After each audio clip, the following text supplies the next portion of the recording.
의사를 늘려도 건강보험 재정 악화되지 않고 의료 질이 저하되지 않는다는 신화. 공공의료는 좋은 것이고 민영화는 나쁜 것이라는 신화.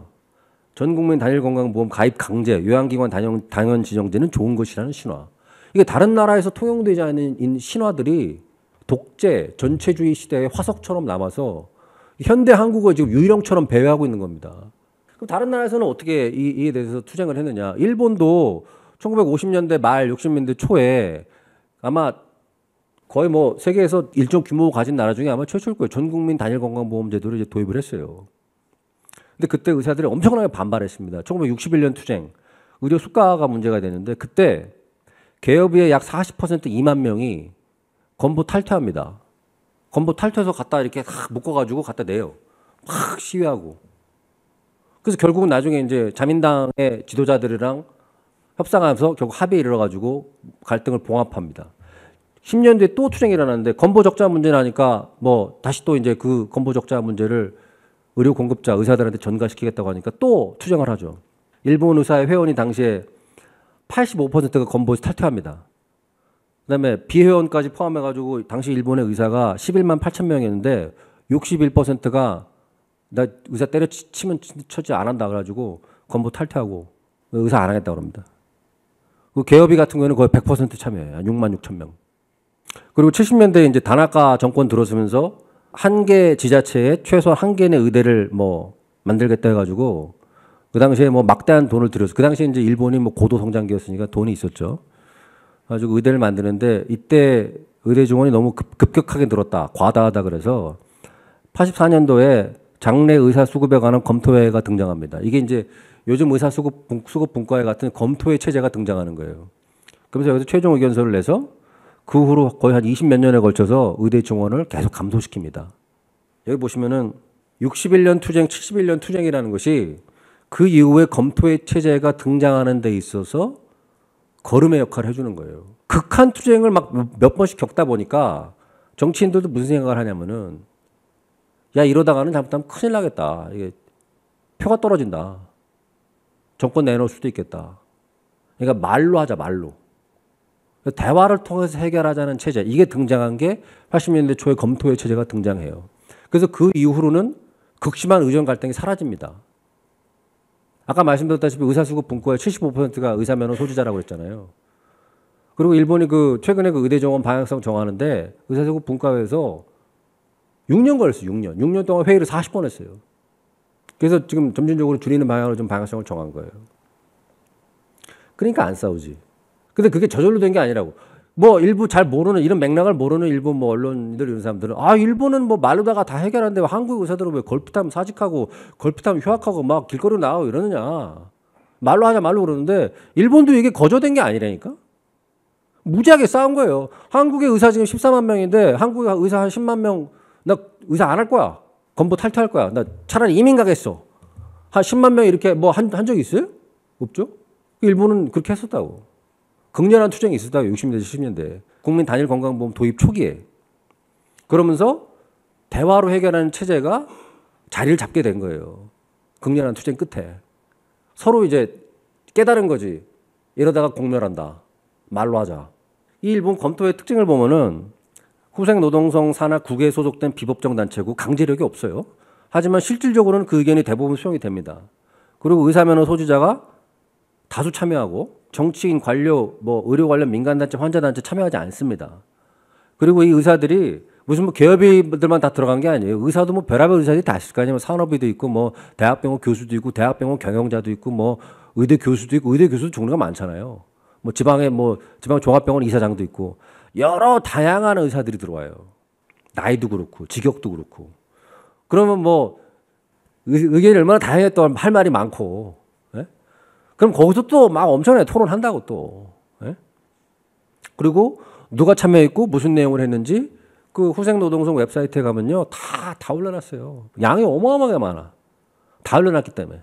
누가 무슨 얘기 했는지 다 있어요. 다 해놨어. 투명한 거죠. 투명하게. 논의의 방식을 보면요. 적정 의료 인력 규모가 지금 현재 시점으로 봤을 때 얼마냐를 그건 먼저 계산하고 산식들이 나옵니다. 변수들 뭐 파라미터도 나오고 그다음에 그럼 그게 나오면은 여기까지 도달하기 위해서 정원을 어떻게 조정해야 되느냐, 늘려야 되느냐, 줄여야 되느냐. 그 결론이 나오죠. 그 다음에 의대 정원 증감할 때 이게 수용 능력을 봐가지고 이거를 어떻게 조정을 해야 되느냐. 지역별로 어떻게 접근해야 되느냐. 이걸 다 합니다. 이런 논의를 하니까 현장에 경험이 있는 의사들이 필요한 거예요. 그렇지 않겠어요? 탁상 공론을 할 수가 없잖아. 이런 논의를 할 때 구체적인 논의를 하니까. 헛소리 하면 안 되잖아요. 현장을 아는 사람이 와가지고 아 이거 지금 의대 우리 수용 능력은 어떻게 됩니다. 구체적으로 근거를 가지고 얘기해야 될 거 아니에요. 그렇기 때문에 이렇게 많은 사람들이 모여서 현장 경험 있는 사람들이 모여서 오랫동안 토론하고 성급한 결론을 지향하고 공감대를 형성해 가면서 결정을 한다는 거예요. 그러니까 안 싸우지. 그러니까 무리한 결론이 안 나오죠. 예? 그래서 아까 말씀드렸잖아요. 검토회 체제 등장하고 나서 과거 60년대, 70년대 같은 금융 투쟁이 사라졌다고. 미국은 어떠냐? 미국 아시죠? 미국은 유니버설 헬스케어라는 게 없어요. 전 국민 단일 건강보험이라는 게 없습니다. 여러 개의 민영보험들이 서로 경쟁하는 체제예요. 물론 거기에도 메디케이드, 메디케어는 있어요. 고령자, 그다음에 이제 저소득층을 위한 건강보험은 이제 정부가 돈을 내 가지고 해줍니다. 그거는 어떻게 보면 이제 그게 진짜 이제 공공의료가 되는 거죠. 그건 있어요. 하지만 제도의 근간은 민영보험 체제들 간의 경쟁 체제입니다. 의사들 간의 경쟁이 아니에요. 민영보험회사들 간의 경쟁하는 거예요. 미국도 전국민 단일 건강보험 도입하자는 얘기가 있었어요. 근데 1920년대 미국 의사협회에서 이때 그 House of Delegates 그때 그 회의록을 보면은 전국민 단일 건강보험 가입을 강제하는 걸 반대합니다. 그리고 당시에 이제 확산 중이었던 민간 건강보험회사들도 이걸 반대하고 의회의 다수도 반대합니다. 국회의원들이. 왜냐? 전국민 단일 건강보험 가입 강제 제도는 개인의 자율적 선택권을 박탈하고 사실상의 새로운 세금을 창출하는 사회주의 제도라는 거예요. 사회주의 제도. 근본적으로 사회주의 제도를 도입하는 거기 때문에 안 된다는 거예요. 이거는. 개인의 자율성을 억압하기 때문에 안 된다는 거예요. 소비자의 선택권은 물론 공급자의 자율권도 인정해줘야 된다는 거예요. 그래서 이게 무산됐고 그 이후로도 시도가 있었어요. 트루먼 정권 때도 시도하고 그러는데 다 무산됩니다. 무산돼요. 논리는 똑같아. 지금도 90년대 클린턴 정권 때도 그렇고 오바마 정권 때도 그렇고 여러 번 시도가 있어요. 그 유니버설 헬스케어 쪽으로 가기 위한. 다 무산됩니다, 지금. 그래서 지금 어떤 그 의료 정치경제학자는 이런 얘기를 했어요. 20세기 미국 의료 분야가 행사한 그러니까 의사들이죠. 의사들이 행사한 가장 중요한 정치적 역할이 바로 이것이다. 뭐냐? 자율적인 의료 시장을 세금으로 운영되고 정부가 통제하는 사회주의적인 의료 제공 체제로 대체하려는 시도를 성공적으로 저지한 거라는 거예요. 성공적으로. 이게 미국의 경험이에요. 그래서 미국은 전 국민 단일 건강보험이 없는 거예요. 공공의료는 있지만 메디케이드, 메디케어 같은 게. 그리고 미국 AMA 같은 경우는요. 아주 적극적으로 정치에 개입을 합니다. 그리고 이게 어떻게 가능하느냐. 왜냐하면 정책 로비가 미국에서 합법이거든요. 우리나라는 불법입니다. 우리나라는 원칙적으로 로비스트라는 게 없어요. 로비스트는 불법이기 때문에. 그 변호사법 위반입니다. 알선수재도 다 처벌하고. 그런데 미국은 수정헌법 1조에 청원권이 있어요. 청원권. 우리도 이제 청원권이 있긴 한데 이 청원권에 근거해서 로비를 합법으로 보는 거예요. 그래서 미국 내 지금 등록된 뭐 로비 단체가 뭐 로비 자금 보고한 곳이 9,200개 정도 되는데 AMA, American Medical Association이 그 중에 7등이에요. 7등. 돈 쓴 거 기준으로. 로비 자금으로 작년에 337억 썼어요. 337억. 재작년에도 288억 썼습니다. 의협이 1년에 총 예산이 한 467억 정도 되는데 2021년 기준으로. 그러니까 보면은 대단히 많이 쓴다는 거 알 수 있죠. 미국의 AMA가. 그 로비 자금으로 뭘 하냐? 전문 로비스트 고용하거나 지지하는 정당 정치인에게 정치 자금 제공하거나 이거 한국 불법이죠. 지지 반대하는 정책에 대해서 홍보 광고 이거는 우리도 합니다. 정책 관련 연구 조사 영역 지원 이거 합니다. 우리도 집회 시위 지원. 그다음에 이제 하다가 뭐 무슨 뭐 소송 붙거나 이러면 그 비용도 지원해 줍니다. 미국의 의협에서는. 정치인에게 정치자금 제공하는 거 이것도 적극적으로 하고 있어요. 한국은 단체의 정치자금 제공은 불법이에요. 청목회 사건이라고 들어보신 적 있을 거예요. 그죠? 청원 경찰들이 자기들 권익 뭐 확대하려고 돈을 막 쪼개가지고 국회의원들한테 제공했는데 그게 불법이라 가지고 다 처벌됐습니다.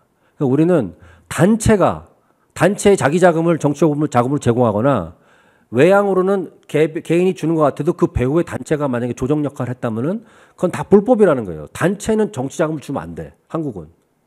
우리는 그렇게 돼 있어요. 소수자를 보호하기 위해서라는 명목하에. 단체는 괴물이라는 거야. 한국에서 단체는 괴물이야. 개인은 선이야.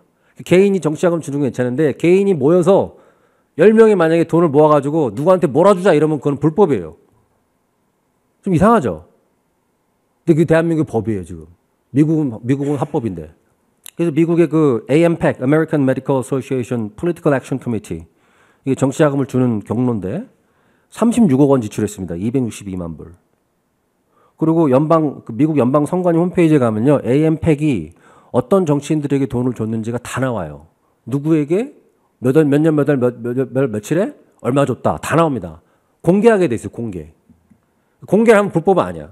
우리는 그 자체가 불법이에요. 영향력을 행사할 수 있는 길이 막혀 있는 거야.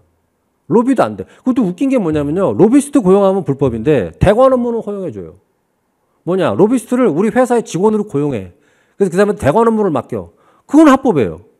현대자동차, 삼성전자 다 대관 업무 하는 사람들 있어요. 뭐 전직 언론인들, 전직 정치인들, 전직 관료 다 고용하잖아요. 김앤장 다 고용하잖아요. 한덕수 총리도 김앤장에서 뭐 돈 받고 그랬잖아. 다 뭐 신용카드도 받고 뭐 법인카드 받고. 그거는 합법이야 또. 이게 이상하게 돼 있어요.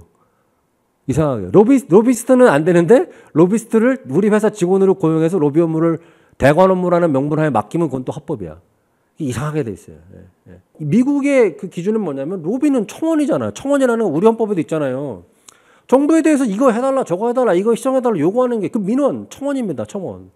미국에서는 그게 헌법상의 권리라고 해서 보호하는데 우리는 개인만 그 권리가 있다 이거야. 2명, 3명이 모여서 청원권을 다 단체로 행사하거나 그러면 안 된다는 게 이상한 기한 논리죠. 기한 논리예요. 예? 다 막아놨어. 이것도 여러분이 눈을 떠야 되는 거예요. 아니 다른 나라에서는 허용하는데 왜 이렇게 정치 활동을 못하겠냐 이거야. 우리나라는 선거도 기간이 되게 짧죠. 미국은 선거 기간 제한이 없어요. 우리는 선거 기간 제한이 아닐 때 장부승 교수를 국회의원 뭐 어디 강남에서 뽑아주세요 이러면 그 불법이에요. 선거 기간이 아닐 때 그러면. 선거법 위반이에요. 선거 기간 이외에는 다 못하게 돼 있잖아요. 네? 그러니까 정치라든가 정책에 관여하는 거 결정하는 것을 대단히 부정적인 거 악마적인 거로 보는 거예요. 아, 뭐 점잖은 의사들이 말이야. 무슨 뭐 정치에 개입하겠다고 그래. 환자나 잘 보지 말이야. 최신머리 이렇게. 이런 생각이 많다니까. 당신도 돈도 많이 버는데 말이야. 배가 불러서 지금 이게 할 소리야? 정치에 관심 끊고 환자나 잘 봐. 이런 거. 다른 나라는 안 그런데? 다른 나라 의사들도 다 엄청나게 돈 쓰고 막 로비하고 막 정책 홍보하고 다 이러는데? 왜 한국 의사는 그거 하면 안 돼? 그래서 지금 뭘 할 거냐. 이게 여러분이 앞에 왜 이런 그 현재 우리가 직면한 이 정치 구조의 모순점, 신화 이런 걸 제가 왜 길게 얘기를 했냐면 여기 계신 분들이 좀 각성해야 된다. 각성. 눈을 떠야 돼. 이 봉사 우리 있으면 안 돼요. 예. 눈을 떠야 된다고. 이게 뭐가 잘못됐는지 이거를 깨달아야 된다는 거예요. 그리고 거기서 이제 비록 그럼 뭘 할 거냐라는 질문이 나오게 된다 이거죠. 뭘 해야 되냐. 헤게모니를 잃었으니까 헤게모니를 다시 얻어야죠. 헤게모니를 얻기 위한 전투를 해야 돼요.